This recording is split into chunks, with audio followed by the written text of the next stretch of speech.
আসসালামু আলাইকুম। কেমন আছো তোরা?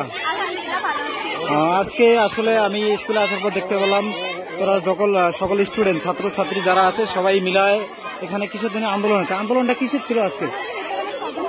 হ্যাঁ হ্যাঁ, পদত্যাগ চাচ্ছিলেন আন্দোলনটা। তার পদত্যাগের দাবি করেছিলাম, কিন্তু তাকে বদলি দেওয়া হয়েছিল লালমনিরহাট সরকারি উচ্চ বিদ্যালয়। তো তার বদলিটাও আমরা প্রত্যাখ্যান করে এসেছি। সেই বদলিটা প্রত্যাখ্যান করে আমরা চাচ্ছি তার চাকরিচ্যুত করার জন্য। তাই আমাদের এই আন্দোলন। আচ্ছা, তিনি তো একজন ম্যাম, প্রধান শিক্ষক হিসেবে কাজ করছিল, মানে তার প্রতি যে এত অনীহা, এটার কারণটা কি? উনি আসলে কি কি করছে আপনার তোমাদের সাথে? বলতে পারবে সেটাকে আমরা সবাই এতটাই ভয় করতাম যে তার সঙ্গে কোনো কথা বলতে পারতাম। আর তার মেন প্রবলেমটা কি জানেন? সে হচ্ছে ভর্তি বাণিজ্য করতো, সরাসরি সে ভর্তি বাণিজ্য সম্পর্কে আমাদের বায়োলজি ল্যাব থেকে অর্ধেক করে তার হাজবেন্ডের জন্য।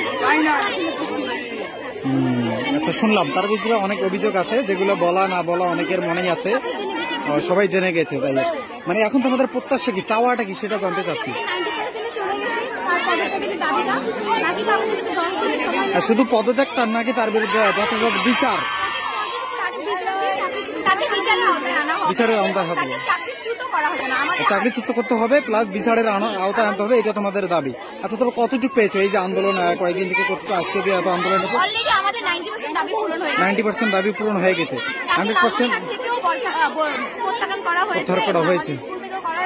সে তাকে এখন ওএসডিতে নিয়োগ দেওয়া হয়েছে, রাখা হয়েছে।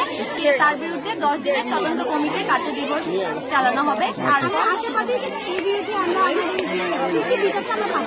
ঠিক আছে, ঠিক আছে, ঠিক আছে। তোমাদেরকে ধন্যবাদ, অনেক অসংখ্য ধন্যবাদ সঠিক মতামত দেওয়ার জন্য। আসসালাম।